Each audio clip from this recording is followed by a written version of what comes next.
नमस्कार साथियों, मैं शेखर सिंह और आप सभी का स्वागत है इस वीडियो संदेश में। साथियों, इस वीडियो में हम एक जनरल सा एक चर्चा करेंगे जिसमें हमारा अध्यात्म क्या है स्पिरिचुअलिज्म, और एक आडंबर से परिपूर्ण अध्यात्म क्या है, और एक आपके आंतरिक जो आत्मिक अध्यात्म है। अध्यात्म मतलब जो आंतरिक अंतर्मन से, आपकी आत्मा से ही अध्यात्म बनता है। विश्व स्तर में आप जानते हैं कि भारत एक स्पिरिचुअल स्टेट है, एक आध्यात्मिक राज्य के रूप में जाना जाता है स्पिरिचुअल स्टेट। क्यों? क्योंकि यहाँ ऐसे जो करुणा, दया, प्रेम से भरा ऐसे साधु संत हुए, ऐसे कवि, लेखक हुए, ऐसे महान नेता, लीडर हुए जिसने सत्य और अहिंसा की बात करी, जिसने एक भाईचारा, बंधुत्व की बात करा और एक समावेशी संस्कृति की बात करी, समावेशी एक परिवेश, कल्चर, सहेजने की, बंधुत्व की, समानता की, स्वतंत्रता की। हमारा गीता ज्ञान, उपनिषद, पुराण, ये सारे चीज़ें भाईचारा, अध्यात्म की एक भावना देता है हमें। कहीं जैसे हमारे वेद पुराण भी हैं, इसमें भी कहीं कहीं इसमें मैनिपुलेशन करके, छेड़छाड़ करके एक वर्चस्वता, एक सामंतवाद, एक वर्ण व्यवस्था की श्रेणीकरण, हायरार्की को दिखाया गया है। ये बाद में इससे, जैसे आफ्टर वैदिक काल आता है, उत्तर वैदिक काल में पीरियड में छेड़छाड़ करके ये एक नया अपना हेजेमनी, प्राधान्यता, वर्ण व्यवस्था को जस्टिफाई और वैधतापूर्ण देने के लिए, लेजिटिमेसी देने के लिए, और आज तक वही व्यवस्था चली आ रही है। तो अध्यात्म क्या है? जैसे हम एक बात करते हैं, आत्मा, परमात्मा। देखो, हर एक चीज़ में एक जो मानवीय प्रवृत्ति होती है, एक मानवता के साथ एक मानवीय प्रवृत्ति होती है, ठीक है, और एक निषेध। अध्यात्म बहुत चीज़ों का निषेध बताता है, तभी आप वास्तविक सत्य इस अध्यात्म में पहुंचते हैं। निषेध किसका?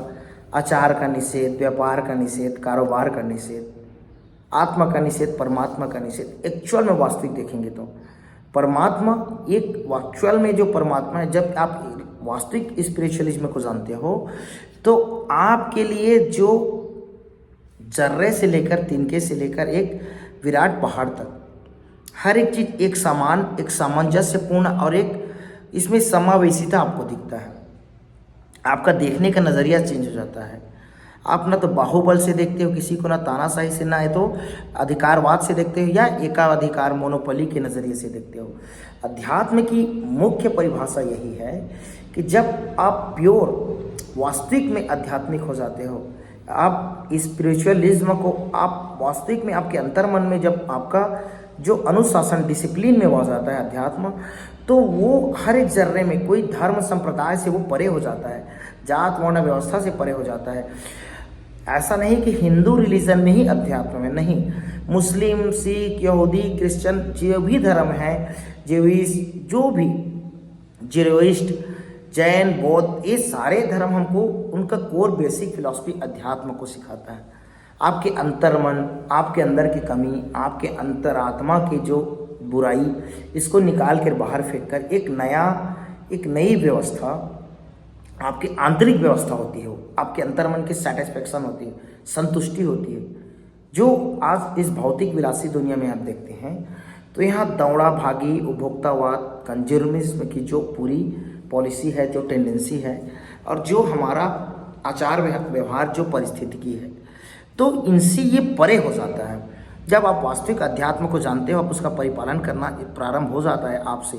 ये ऐसे नहीं होता, आपको बहुत स्ट्रगल करना पड़ेगा, खुद को जानना पड़ेगा। समाज, सोसाइटी, आपके परिवेश, आपके लोग, जीव जंतु से लेकर पेड़ पौधों, वृक्षों के, तिनके, जो हाइकू कम्युनिटी में, जापानी में आप देखेंगे, एक छोटी छोटी कविता लिखते हैं। वो एक पेड़ के पत्ते से, मेरे एक भाई बंधु ने बताया था कि जो जापानी संस्कृति में, तो एक पेड़ के, पीपल के पत्ते के जैसे पेड़ भी गिरता है, कोई पत्ते गिरने से वो लोग इतना जो मोटिवेशन रहता है, इतना इंटेंशन रहता है उन लोग का, सेंसिबल रहते हैं लोग, ये लोग ध्यान में चले जाते हैं, अंतर्मन में चले जाते हैं जी। तो वो हायर लेवल आपका ध्यान, एक स्पिरिचुअल, जो सिर्फ मानवता, दया, क्षमा, करुणा और बंधुत्व और प्रेम के साथ रहता है, यही वास्तविक अध्यात्म है।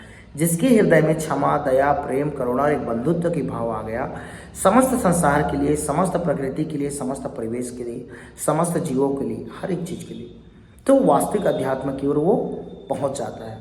वो जितने भी जो आडंबर, जो छदम, जो मिथ, जो सीडो, जो छवि बनाने की कोशिश होती है, आपकी एक दिखावटी छवि, दिखावटी पिक्चर, वो अपने को उससे परे ले जाता है और साथ में, स्वयं के साथ में अपने समाज, अपने परिवेश को भी उस ओर ले चलता है। आपने स्वामी विवेकानंद, रामकृष्ण परमहंस, इनके बारे में आपने जाना होगा, पढ़ा होगा।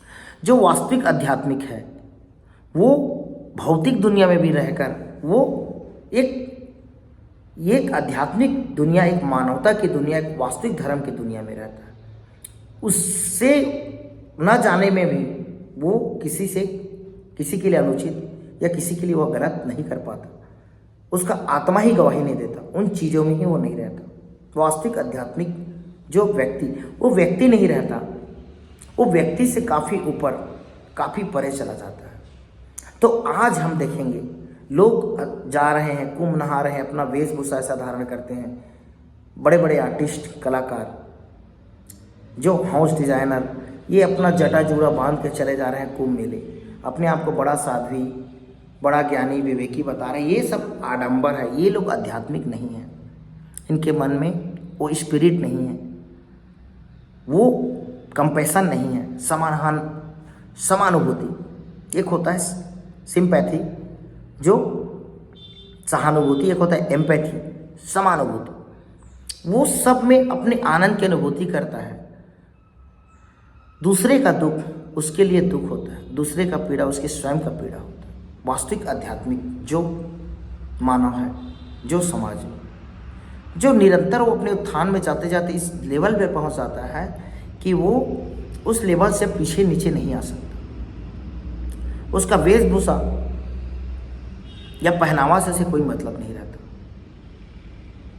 ये एक ऐसा युग है और ये आपके चरित्र में झलकता है। तो इसके लिए केवल आपको ये नहीं कि आप मेडिटेशन करते जाए, मेडिटेशन योग करते जाए आध्यात्मिक हो जाएंगे।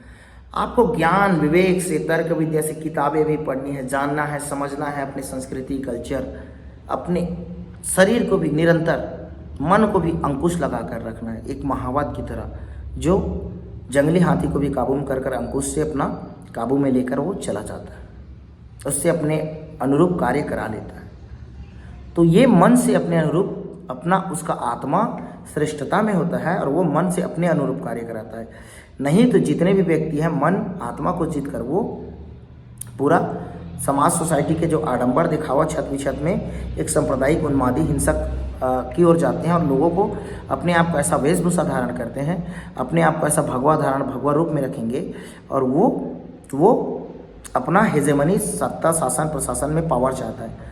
आप हमारे उत्तर प्रदेश के मुख्यमंत्री को भी कोरिलेट कर सकते हैं। अगर वो वास्तविक आध्यात्मिक और साधु सन्यासी योगीनाथ परंपरा से होता तो मंत्री राज्यत्व नहीं में आता, राज्य कला इस राज्य कारभार में नहीं आता, दुष्ट प्रोपेगेंडा में किसी घर जैसे भी नहीं चलवाता, बुलडोज़र की राजनीति के बारे में पूरे देश भर में एक ऐसा आतंक नहीं फैलाता। ये तो आपको इस सब चीज़ों को समझना पड़ेगा। वास्तविक आध्यात्मिक बनने के लिए पहले निरंतर प्रयास करना है, अपने अंदर को जानना है, अपने अनुभूति से, अनुभव से हर एक चीज़ों को, और सही चीज़ों का ही फेवर करना है। सत्य क्या है, सत्य क्या है, एक तराजू में रखकर तौलना पड़ता है, समझना पड़ता है, जानना पड़ता है, तब आप वास्तविक आध्यात्मिक बन पाते हैं।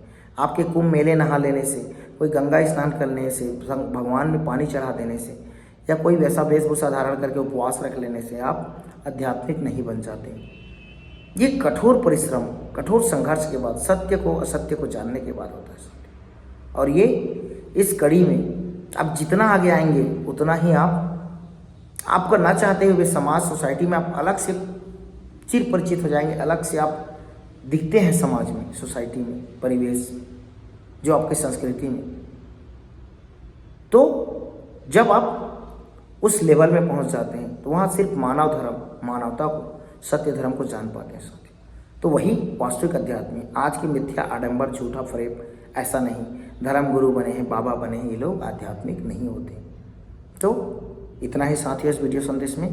आपको वास्तविक आध्यात्मिक बनना है, हमारे भारत को सच में विश्व गुरु विश्व गुरु के रूप में विख्यात करना है। जो एक हमारा लेवल है भारत में बड़े महापुरुष ज्ञानी के जो हमारे ज्ञान विवेक दिया, उसको लेकर आगे चलना पड़ेगा, तब हमारा देश विश्व गुरु और आध्यात्मिक रियल में स्पिरिचुअल स्टेट के रूप में जाना जाएगा, ना कि दिखावटी स्पिरिचुअल स्टेट, ना कि एक आडंबर से परिपूर्ण स्पिरिचुअल स्टेट। तो आप वास्तविक आध्यात्मिक बनिए, झूठा मिथ्या फरेबी नहीं, वास्तविक आध्यात्मिक बनिए, सत्य को जानिए, सनातन को जानिए। नमस्कार साथियों।